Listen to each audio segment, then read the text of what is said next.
Hi, as promised in the last video, let us go into the silence.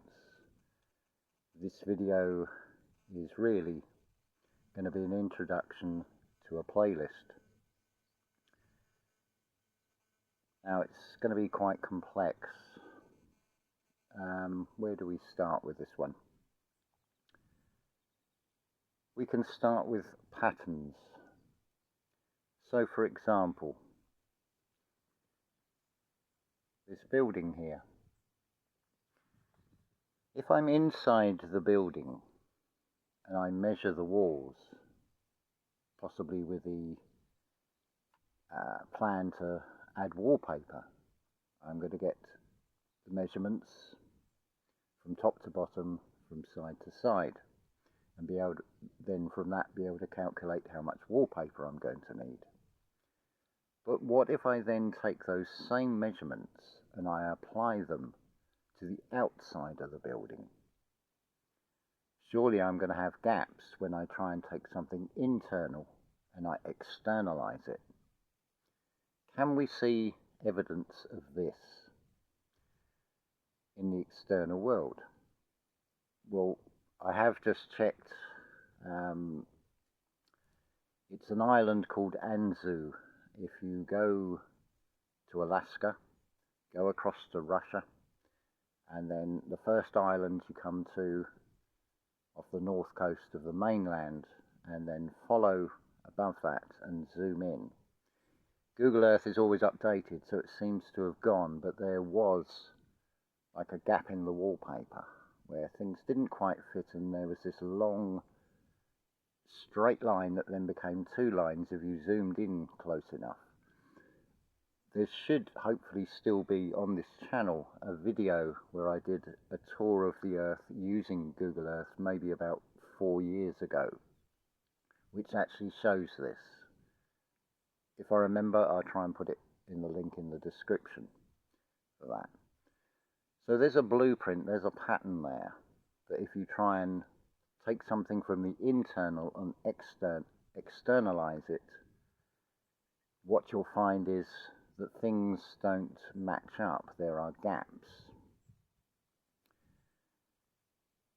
The next thing I wish to address here, before we get on to the subject proper, is the statement about the sons of God came into the daughters of men. It's often quoted but totally misunderstood. What it is actually referring to, we can look in the Bible, we can look at the Chakra System. The sons of God are in the solar plexus. In each individual there is a sun in the solar plexus, the place of the sun. But in a realm of duality, and when we're also considering the relationship between the internal and the external, it is also the lunar plexus, because there is a light for the day and a lesser light for the night. So it's like, as you see in the external, the sun and the moon. So the sons of God that enter the daughters of men is nothing to do with this external world, but it does play out today, and it will play out tomorrow and every day following, with the birth of a child. Don't be confused with sons of God as being masculine and the daughters of men as being feminine, because that's taking what is said and then hearing it in an externalized material form. What it refers to is what Rudolf Steiner talks about, that the soul takes an active part in the astral realm, where you bring two beings together to create a physical body for that soul to then enter. So you could see it in the terms of the astral plane and like a descent. So the sons, which is the soul, of God, come down into the daughters of men. The daughters of men is nothing to do with as to whether you're in a male or a female body. You've only got to look at the external world as to how that has been totally confused, more so, shall we say, with the sort of crazy left-wing way that people identify themselves, which, while we're on that subject, anybody who comes to this community, if you are in any way confused as to which bathroom to use, then this is not the place for you. Right, so let's get back on topic here. So we're going to put to bed once and for all this entire character, Jesus Christ. Now, to do that, we can look internally and we can look externally. So the first playlist that I'm going to point you to is to listen to the lectures of Neville Godard, particularly when he talks about after 1965, when he experienced the birth from above. As he describes it, you fuse with God, you become one. But Neville's in a male body, and yet fuses with the Father in that interpretation. But that doesn't make either homosexual, because it's nothing to do with the physical, it's to do with internally. This is the thing with the Bible. In the 66 books that you have today, when you read it as an internal dialogue, there is no confusion, because there is just one playing all the parts, as Neville Godard explains. So as a reminder, in the last video, when I started the Let Us Go Into the Silence, if you recall, if you've seen that video, to start with, I'll do exactly the same again.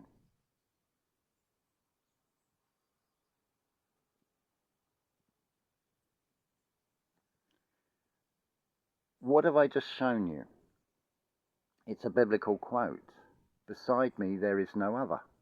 There is only one, which, if you take it that literally in the external sense, well, is there anyone beside me? Does that make me God? No one sees the Father except through the Son. Now, if you want to do that in external thing, there's the Son, the S-U-N up there.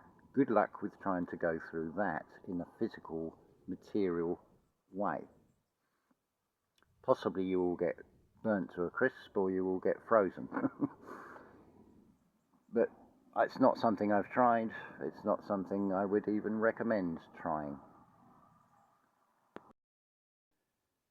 But when you understand the story of the prodigal son, S-O-N,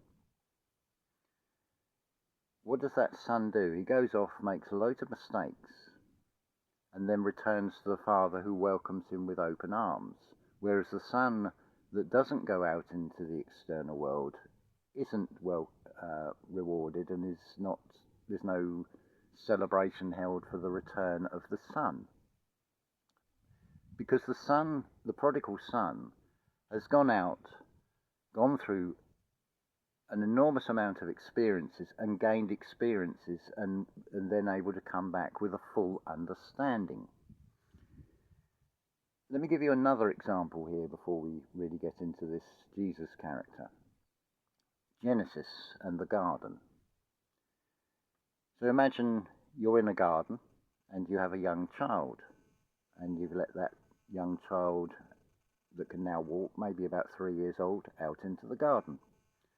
Would you not point to certain things and say, don't touch those red berries, they're poisonous? So you're following the Genesis narrative, but surely you would also teach that child, encourage that child to explore, and say if you have apples or blackberries in the garden, you would say, those ones are safe to eat, surely you would not die. So you're also playing the part of the serpent as well. This is the thing with these stories. It is a knowledge of good and evil. Can I give another example of this? Certainly with etymology.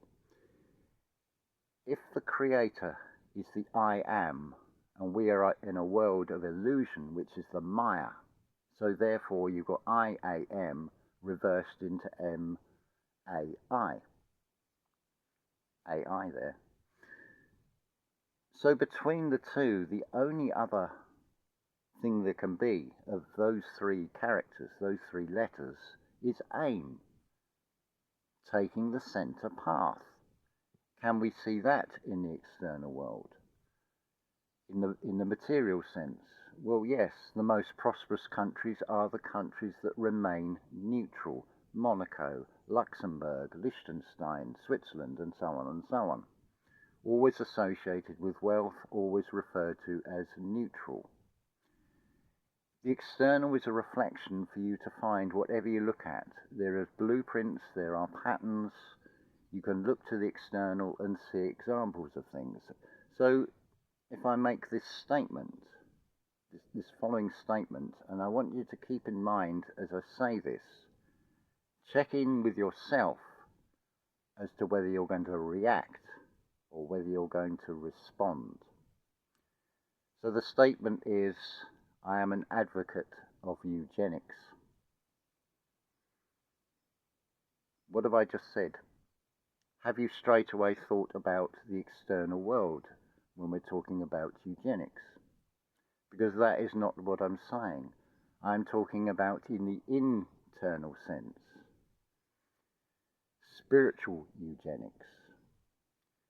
The basic concept of eugenics is an improvement, a raising of the standards. Therefore, in the internal, surely would that not be the raising of the vibration? The divine presence, from the Hebrew word kavod, a theme very much associated with 2020, is this sorting out, putting a plan of eugenics into a material interpretation with a very negative outcome, as opposed to an internal thing, which is a process of improvement. It's very easy to react to something that's said based on an idea of a concept around a word.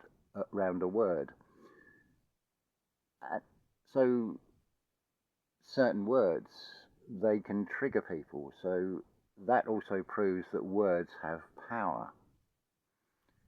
It also shows that you are not captain of your vessel if you are off-ended from your vessel and you've allowed a mutiny, an uprising inside yourself, and allowed anger to take control of the physical vessel, which is your ship.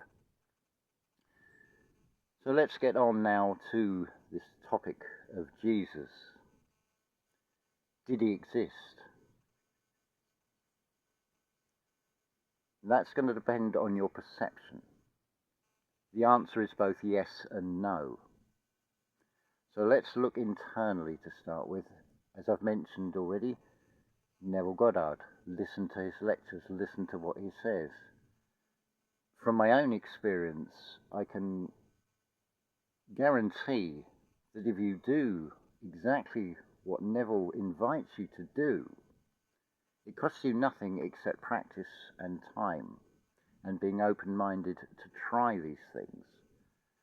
The whole idea of the law of assumption, not the law of attraction where you're trying to still bring something towards you, but the law of assumption that you already have. You're overwriting what the five senses in the external are telling you, and you're instructing and reprogramming internally what your five senses are now feeling, because the secret is in the feeling. That's a good place to start with Neville Godard, the lecture called The Secret is the Feeling. But I invite you to listen to as many Neville Goddard lectures as you can. You can find them on the Brian Scott channel. You can find many of them in a playlist on this channel. I would also recommend, now let's come from the alchemical aspect to this, listen to Bill Donahue and his interpretation of things. It's talking about the alchemical process that goes on inside yourself, about the Kundalini rising, how the sun, from the place of the sun in the solar plexus, has to fall to the root, hits rock bottom, like the prodigal son, goes out, makes all kinds of mistakes, ends up with nothing. Because you have to find that solid, firm foundation upon which to build. Then, of course, the rising will begin. The sun will rise and go up the Jacob's ladder to pineal. So that's two internal interpretations.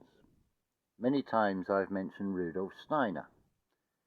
Now, that's going to seem like a huge contradiction in what Rudolf Steiner talks about. I'd invite you to listen to as many videos as their audiobooks. He's done one on the Gospel of Luke, Gospel of John, and I think Matthew. I'm not sure if I've not come across one on the Gospel of Mark. And he talks about the Christ being. But consider this. Rudolf Steiner is not wrong in what he says. It is not in conflict with what Neville Goddard or Bill Donahue says, because Rudolf Steiner is penetrating the super-sensible realms as opposed to the sensible realms. It's looking at the spiritual realm where the story plays out as in the Bible, in the order it's given in the Bible, because this is the amazing thing. No matter what is done with it, what is redacted, what is taken out, what is added, hence you have so many Bibles. If you open them up, you'll see it is King James Version or New International Version and so on. They are all versions of the truth. Because this is an internal spiritual history that is being explained. So what Rudolf Steiner is penetrating is the spiritual realm. He is not going back through time looking at a literal history. We'll come on to that later. We're still going to look at the internal. So that's 3 so far. So number 4, just to finish this off, and also to bridge the gap between the internal and the external, I invite you to listen to Alan Watts. In particular, his lectures that are entitled Christianity, the Impossible Religion, and On Being God. I would recommend the channel called Be Here Now Voiceworks. The introductions to these are by his son, S-O-N. I'm sorry, I can't remember his first name. But it's the son of Alan Watts, who will introduce these videos, and just listen to what Alan Watts says and the perspective he comes from on this, which bridges the gap between the internal and the external. So that's 4 examples of the internal.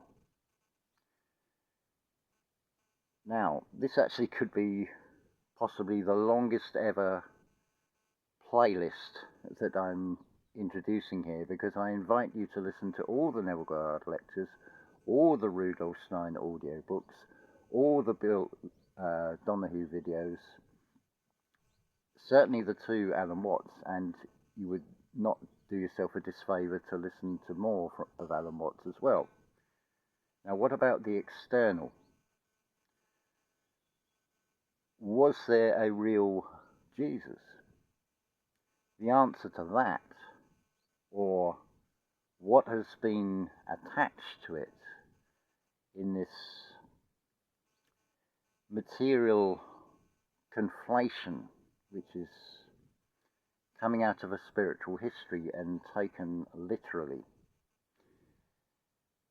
is easily pulled apart if you listen to any lectures by Ralph Ellis.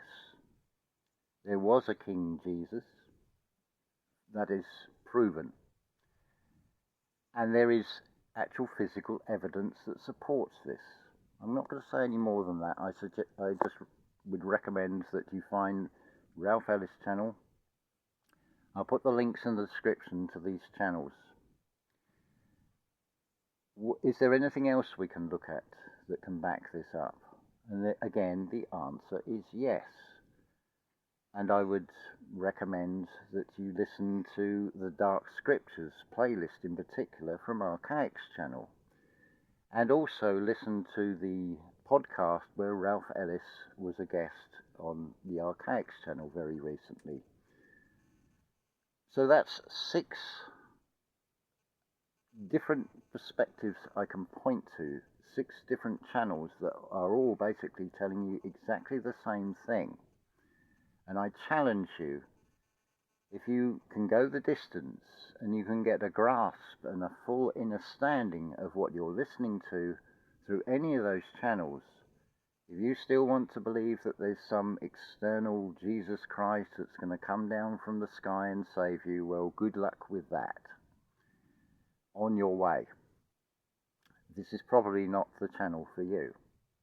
And also the channels I've mentioned are probably not the channels for you.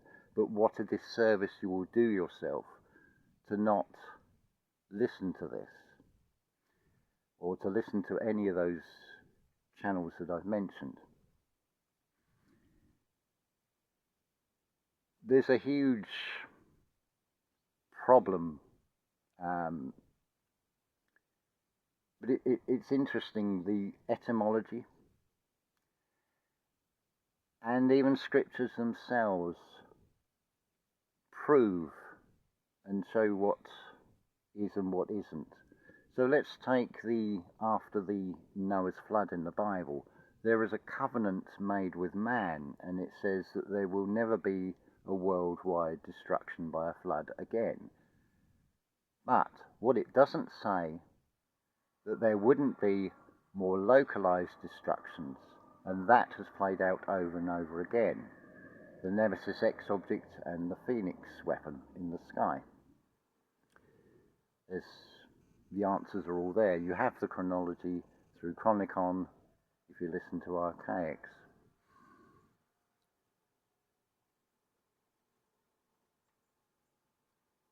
So when it comes down to this, there is one playing all the parts.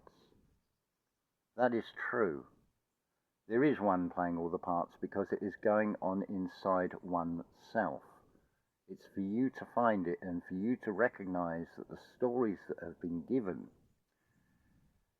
that you are playing all those characters in different scenes and scenarios in a present day setting. I've done this myself many times. I've talked about it on previous videos, playing the part of going into the temple and upturning the tables. Again, not to be taken as a literal interpretation, but I have upturned the tables by disturbing the thoughts in the minds of those that have a belief system, because I've dared to question and pull apart what they are advocating. And again, we can look at a present-day Bible, and we can turn to, say, Psalm 82, and it tells you there, ye are sons, ye are princes, but you will die as men. You will go through the experience of death, which is a doorway. It is not the end. It's, as Rudolf Steiner explains it, you are in the period between birth and death. But what about the period between death and birth?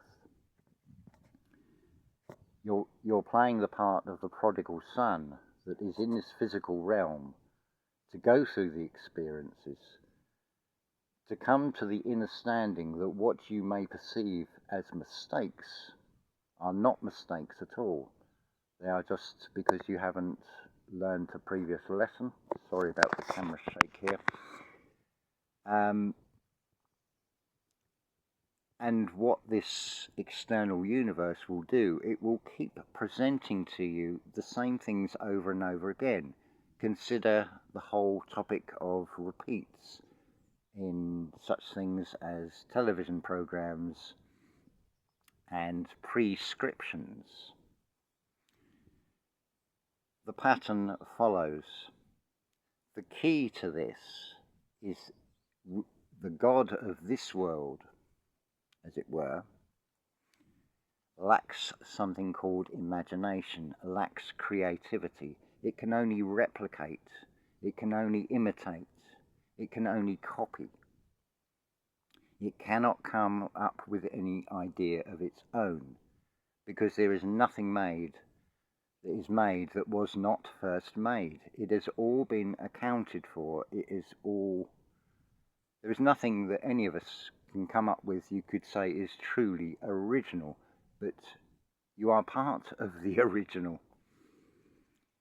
There is a duality to this, which is obscured by a veil of taking things literally and applying them to the external when they actually apply to the internal.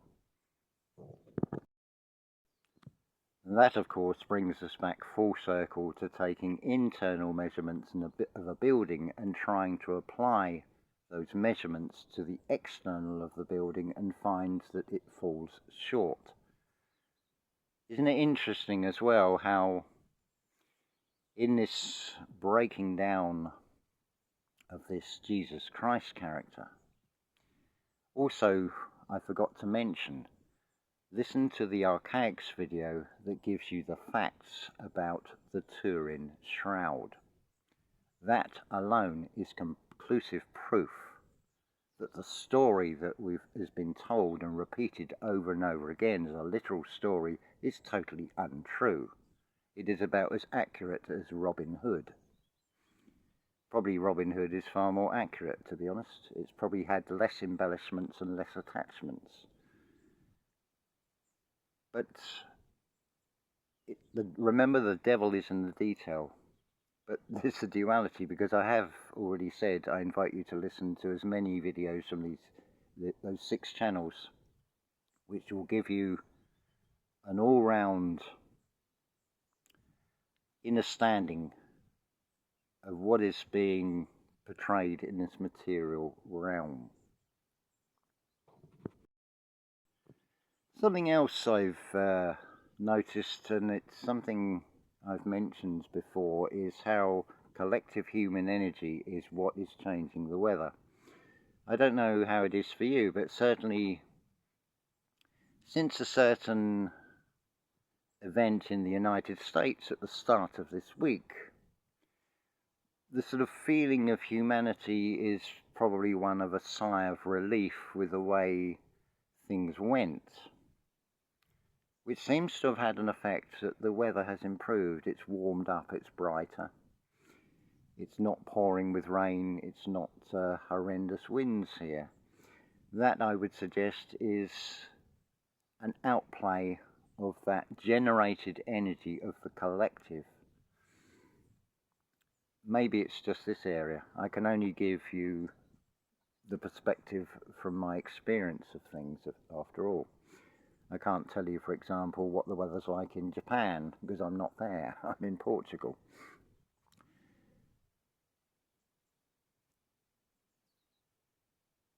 But there's also this other thing as well. There's this narrative, particularly from science, that you're more insignificant than a grain of sand.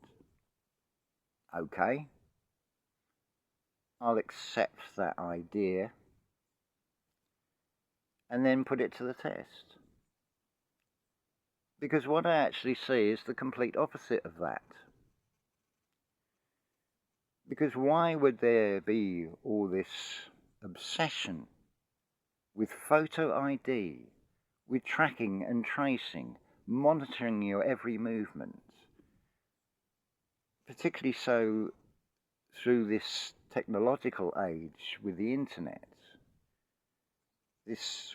Why is data such a huge industry? If we are so insignificant, why is there a need for such a system to be in place? So are we insignificant? What I would suggest is you are in the ultimate computer game. What would be more of a challenge than to have an opponent that knows you better than any other opponent could? And that is, of course, is your lower conscious mind that follows that path of the prodigal son that thinks it knows best and goes off out into the world and makes lots of mistakes to then return, because things always come full circle. But as above, so below, as within, so without. To which we can add from Beethoven, must it be? It must be. If something is true, it can be seen from multiple angles. If you listen to these 6 channels I've mentioned already, namely Neville Godard, Try Reality Revolution for Neville Godard, Rudolph Steiner Press for Rudolph Steiner, Be Here Now Voiceworks for Alan Watts, Bill Donahue channel for the lectures of Bill Donahue, Ralph Ellis channel and Archaix channel. Between those 6 channels you will have the full picture as to whether there was an actual Jesus Christ. But weigh up the internal story against the external story, which brings us back to between the I am and the Maya is the aim. That is the object of this game of being in this reality. It is to find out who you are, to find the clues that you have left yourself. Wherever you look in the external world, you will find clues. Think of spiritual downloads. Where do you think the idea of the Google Cloud came from? Think of telepathy. Where do you think the idea of internet and invisible communication comes from? And the flood, the biblical Noah's flood, that was by water. Water is about memory. It represents memory. It represents feeling, motion and emotion. But the flood of this age is information. That is why there is this bombardment, this continuous bombardment by the media, which is the counterpart of the medium, which is something inside you, which is called intuition. Into. It implies the duality. Into it, I on. You can also find as well, if you look at the historic character as shown by Ralph Ellis of this Jesus, that he is crucified and he loses an eye. There you have the origins of Odin, where it is overlaid, because Odin gains knowledge by losing an eye with, I think it's the world ash tree. Different interpretations of exactly the same story. So Odin is also known as Zeus, to which you add the letter J and you've got Jesus. I would also recommend that you listen to the audio book by Conor MacDari called Irish Wisdom in the Bible and Pyramids. That will also give you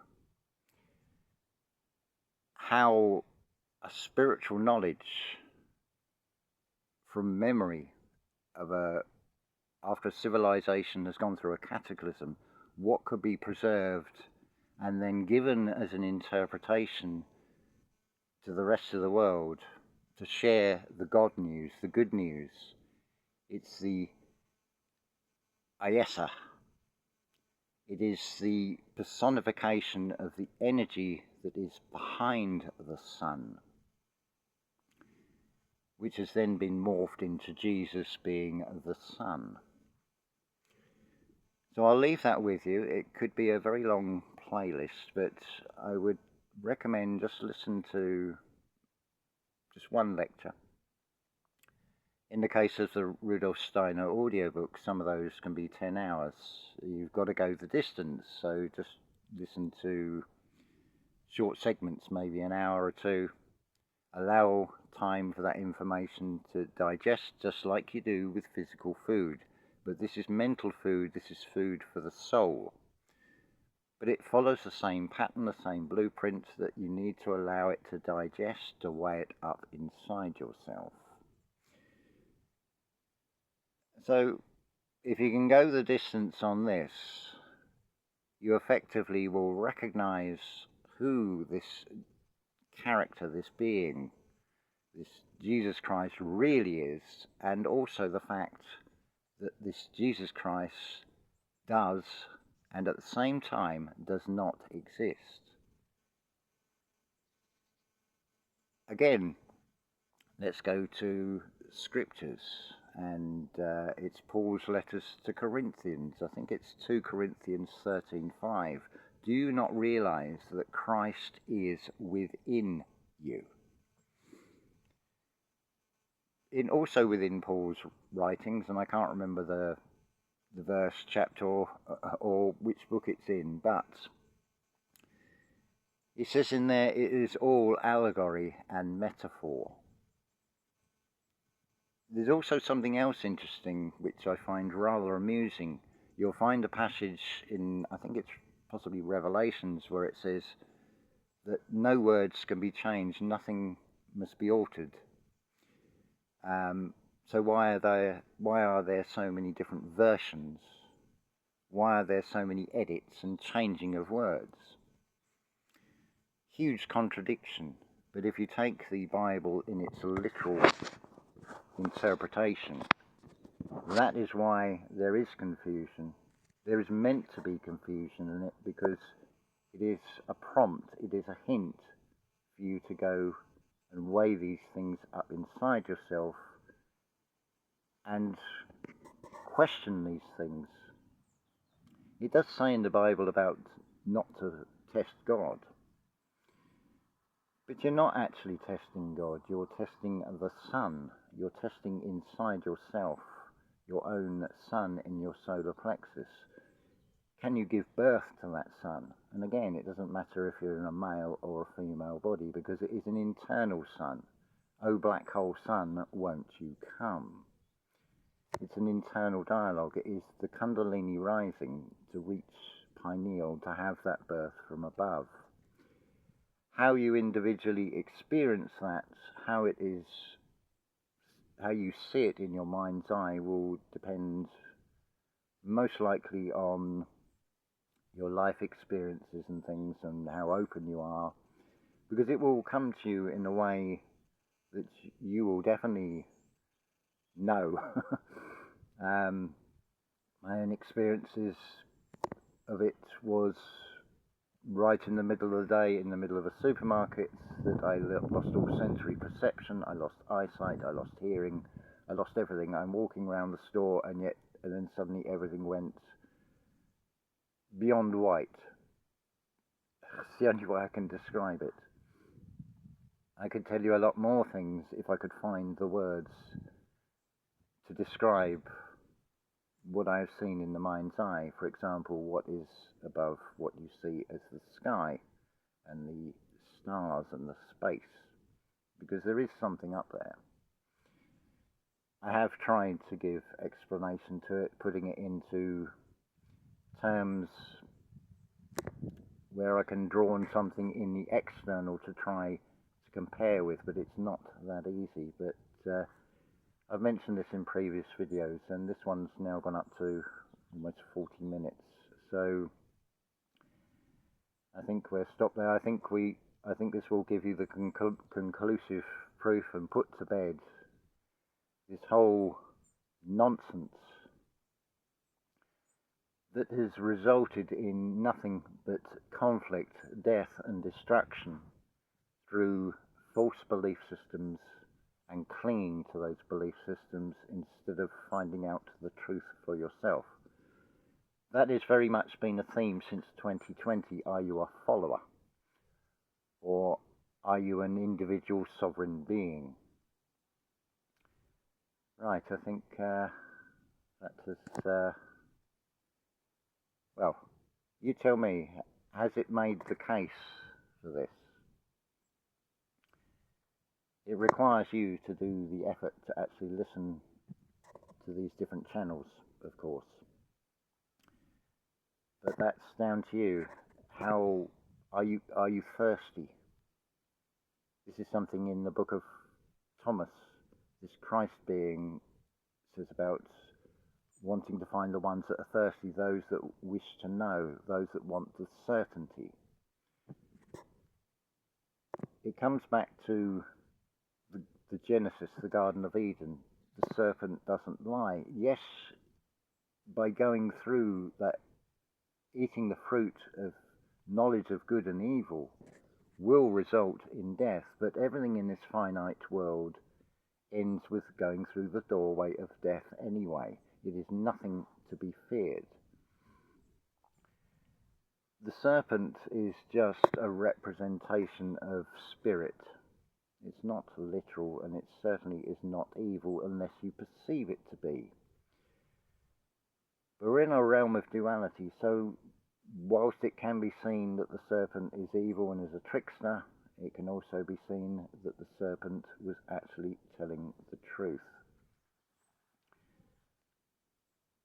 But equally you could say that the God that appears and says, "Thou shalt not, or you will surely die," is also telling the truth. But bear in mind the subtle difference, "surely you will die." Is that referring to the physical body, or is it referring to the soul? Right, as always, unconditional love to you all.